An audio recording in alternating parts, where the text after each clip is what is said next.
for, it is used mainly for sea transport. Okay.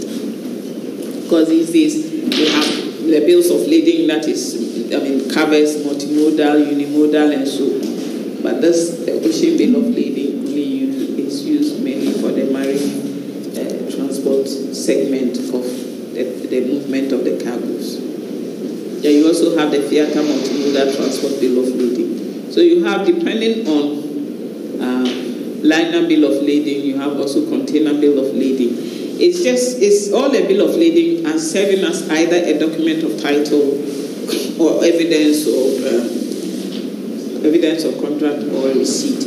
The only difference is that what information is there and what are the rights and responsibilities consigned to whoever has them. That is what makes it different. Okay. And we'll stop here. Okay. Clause bill of lading as against clean bill of lading. A bill of lading is said to be clean when it doesn't have any remarks on it as to the quantity or the quality. Sometimes a consignee or a shipper will bring goods to you. He tells you there are 20 cases in this box here. Meanwhile, there are only 16 cases. And then he is insisting, give him a bill of lading which says that there are 20 cases. If you refuse and you put the actual number of cases on the bill of lading, we say that you have closed it. Either the numbers, the quality, not the quality, the quantity, and the apparent condition. Because you cannot, it's not everything that you can see inside. So outside, it looks good, but as to what is exactly inside, I don't know. So you have to write, usually they write goods in apparent good condition. That is not a clause. But where he puts the exact description of the goods as to the quantity or the extent of damage and so on, then it is a clause bill of lading. And the shippers do not like that. The banks will not accept that. So the shipper would always try to get you to issue them a clean bill of lading, a bill of lading that has no superimposed clauses saying the actual condition of the goods. Okay. Because the foul bill of lading or the clause bill of lading, it creates problems trying to get documentary credit for them. The shippers do not like them. We'll look at some of them. A stale bill of lading is a bill of lading that comes after the cargoes have arrived a long time ago. Sometimes they've even discharged everything and so on. Because of the fact that the production of the bills of lading takes time, and sometimes the means of transmission of the bill of lading, that is by courier service or whatever, it also takes time. So when the goods arrive, the consignee is coming for his goods, but the bill of lading has not come for him to get access to the goods. So sometimes they give what we call guarantee for delivery of the goods, promissory notes and so on. And by the time the bill of lading comes, the time is past. Okay, in that case we refer to that bill of lading as stale, and it is going back. Okay. Then we have the freight forwarders house bill of lading. We also have freight forwarders issuing their own bills of lading to their cargo owners. What they normally do is they would put the cargoes together, go to the shipper, the carrier, and get one bill of lading for the consignment. Okay. Then they would issue individual bills of lading to the various persons whose cargoes are with them. Okay.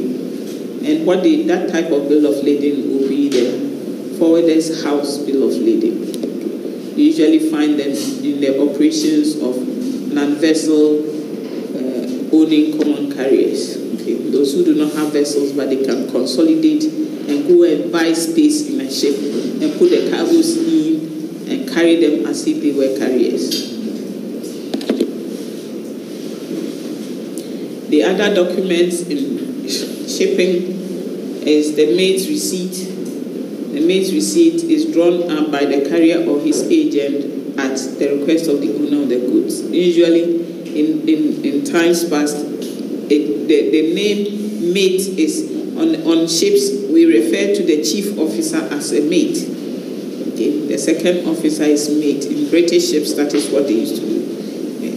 So the mate is the one who used to take delivery of the goods. So when you came to him and you bring your goods to him, he will write a receipt for you that he has received the goods, and then you take that receipt, go to the company's offices and get your bill of lading. So that was how the mate's receipt used to work. Now it has been replaced by what we call the multi-purpose standard shipping note. Because the mates do not have time to be doing this kind of job anymore.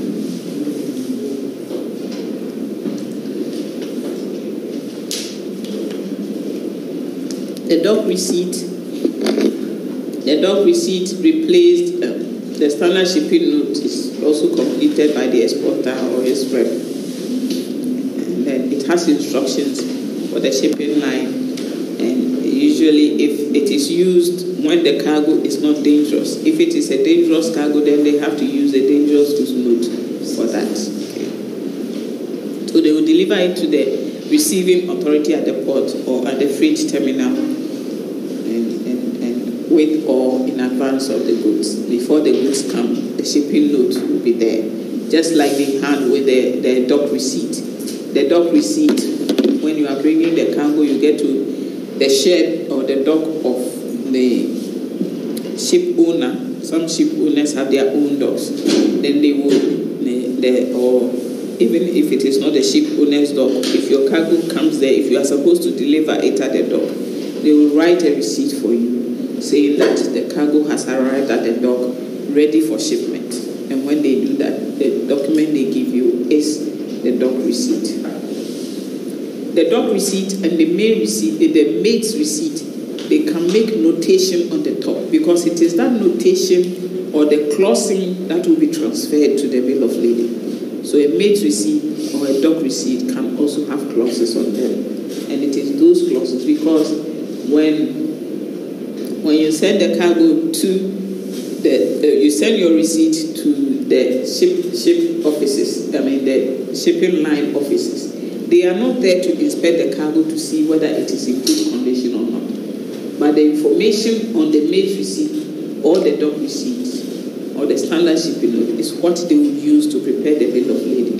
So if they find any information that is damaging for the consignment, they have to put it on the bill of lading. Okay.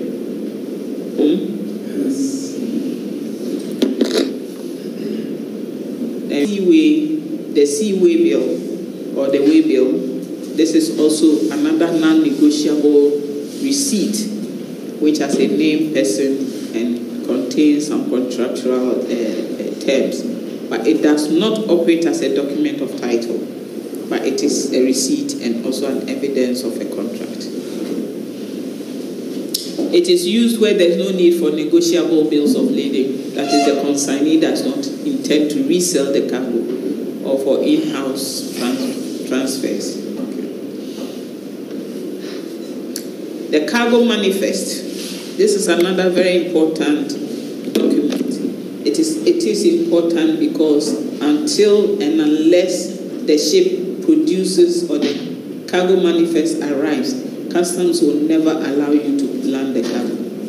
It's very important. Meanwhile, it takes so long to compile. If you look at it, it lists all the cargoes that are on board.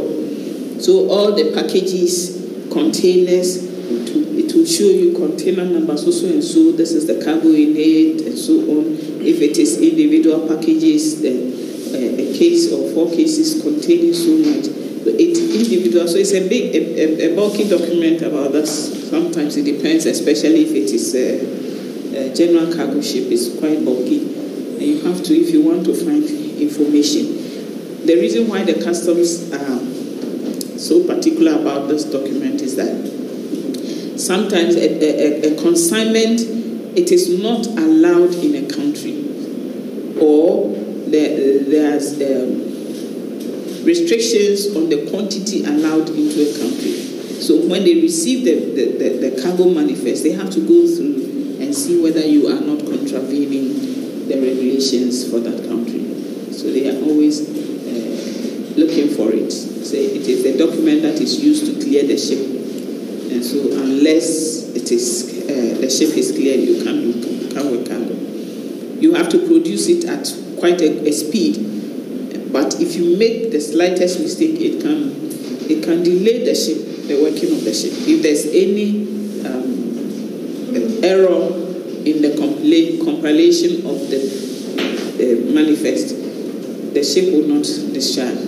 So you have to ask for correction before they would allow the ship to discharge. So it's very, very